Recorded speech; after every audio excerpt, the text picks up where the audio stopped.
তারা ডিসিশন নিয়েছে জামাতকে তারা শেষ করবে, তো তারা শেষ করবেই। তো ভুলের ক্ষমা চাক আর না চাক, চাক না চাক এটা কোনো আশাই নাই। 4 দলীয় জোটের সাথে বিএনপি ক্ষমতায় আসছে, কিন্তু সে সময় কি আমাদের কোনো গেইন হয়নি? এই যে দেখেন, ইভেন দিগন্তর মতো একটা চ্যানেলকে আমরা প্রতিষ্ঠা করতে পেরেছি।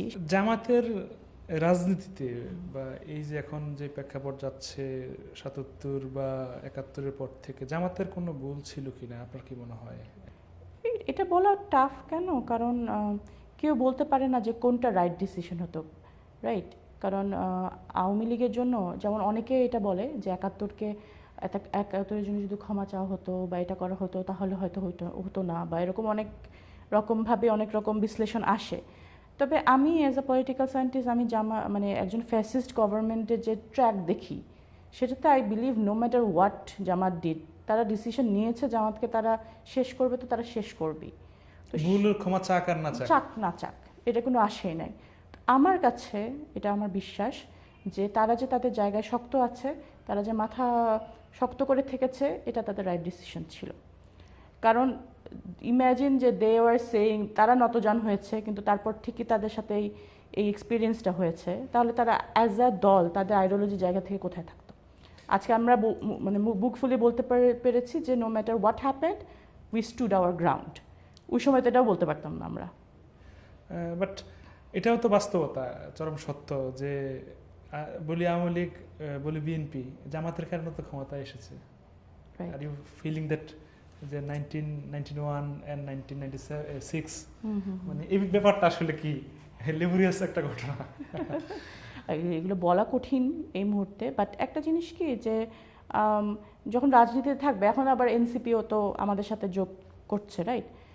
আল্লাহ যদি আমাদের জামাতকে ইনশাআল্লাহ পাওয়ারে রাখে, একটা সময় হয়তো এনসিপিও কেউ বলবে যে আপনাদের জন্য জামাত পাওয়ারে গেছে, যে যার সাথে থাকবে তার ব্যাপারে তো বলবে, কিন্তু এটা তো পাওয়ারের খেলাই। যেই সময়টাতে তারা জোটে গিয়েছে বা যেই সময়টাতে যারা একসাথে হয়েছে, সে সময় যদি তাদের অবস্থানটা দেখেন, ইদার ওরা একটা থার্ড ফোর্থ পার্টি হিসেবে বসে থাকবে, কোনো প্রিভিলেজ পাবে না, অথবা তারা জয়েন হয়ে কোনো একটা জায়গায় দাঁড়াবে। আমার কাছে অ্যাজ আ পলিটিক্যাল সায়েন্টিস্ট আমার বিশ্বাস এটা যে এই যে বিভিন্ন সময় তারা জোটে গেল, যেমন আমি 4 দলীয় জোটেরটাই সিম্পলি বলি, যে 4 দলীয় জোটের সাথে বিএনপি ক্ষমতায় আসছে, কিন্তু সে সময় কি আমাদের কোনো গেইন হয়নি? এই যে দেখেন, ইভেন দিগন্তর মতো একটা চ্যানেলকে আমরা প্রতিষ্ঠা করতে পেরেছি, সেটাকে আমরা একটা অপোজিশন হয়ে প্রতিষ্ঠা করতে পারতাম? আমরা জোটে ছিলাম দেখে তো প্রতিষ্ঠা করতে পেরেছি। ওই সময় আমাদের ন্যাম সম্মেলনে বড় করে আমাদের যে রোকন সম্মেলন হলো, আমাদের কি বলে শিবিরের প্রোগ্রামগুলো হলো ওই সময়, তখন তো ন্যাম আরও হাইফাই না, একটা মাত্র এত বড় প্রতিষ্ঠা জায়গা।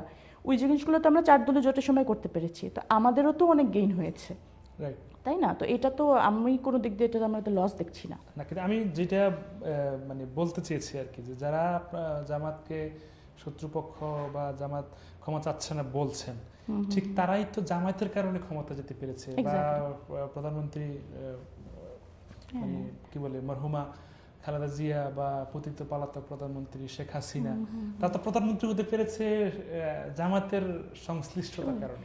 এটা তো তাদের নেমক হারামি, এবং আমি বিশ্বাস করি যে মানুষ কিন্তু এটা এখন ট্রেড করতে পারছে। যাদের মধ্যে কনসিয়াস আছে তারা কিন্তু নিজেরাই বলছে যে তোমরা যখন দরকার হয় তখন ইউজ করো, যখন দরকার হয় না তখন ছুঁড়ে ফেলো। তো এটা তো তাদের নেমক হারামি। জি, আচ্ছা, আমরা জামায়াতের রাজনীতি নিয়ে আপনার মূল্যায়ন কি এখন পর্যন্ত? অবভিয়াসলি আলহামদুলিল্লাহ they have come a long way. এখন তো বিশেষ করে চাকসুর এবং ডাকসু অল অফ আমাদের এগুলার বিজয় আমাদেরকে আলহামদুলিল্লাহ অনেক বেশি আশাবাদী করছে। স্পেশালি আব্বুরা যেটা বলতো যে মানুষ একবার যখন বুঝতে পারবে যে আমাদের রাজনীতিটা মানুষের রাজনীতি, তখন তারা অ্যালাউ করবে আমাদেরকে, আমাদের ভালোবাসবে, এটা সত্যি।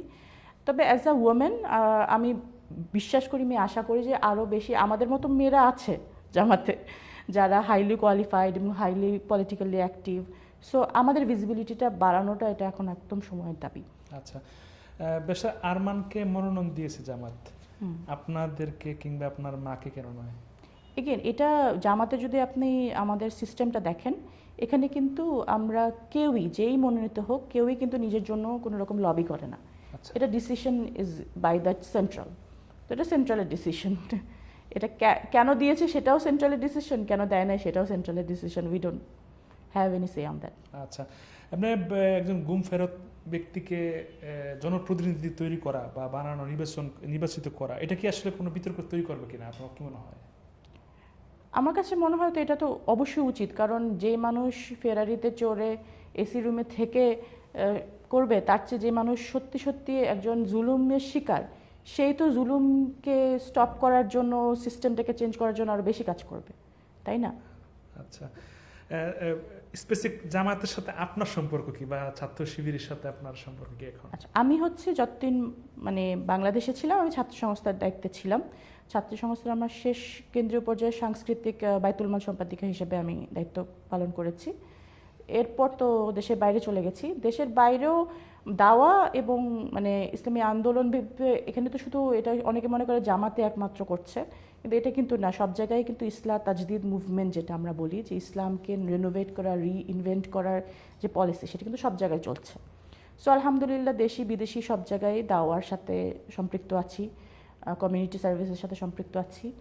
যেহেতু জামাতের সাথে সম্পৃক্ত হতে হলে বাংলাদেশে ব্যাক করতে হবে, কিন্তু যখন আসি যতটুকু পারি সবার সাথে কাজ করে, যেমন এখন কাজ করছি, ক্যাম্পেইনে হেল্প করছি। তো সেটা যখন আসি তখন যতটুকু পারার করা যায়। তবে দায়িত্ব বা এগুলোর জন্য আসলে বাংলাদেশে পুরোপুরি না আসলে এই ব্যাপারটা এখনো পসিবল না।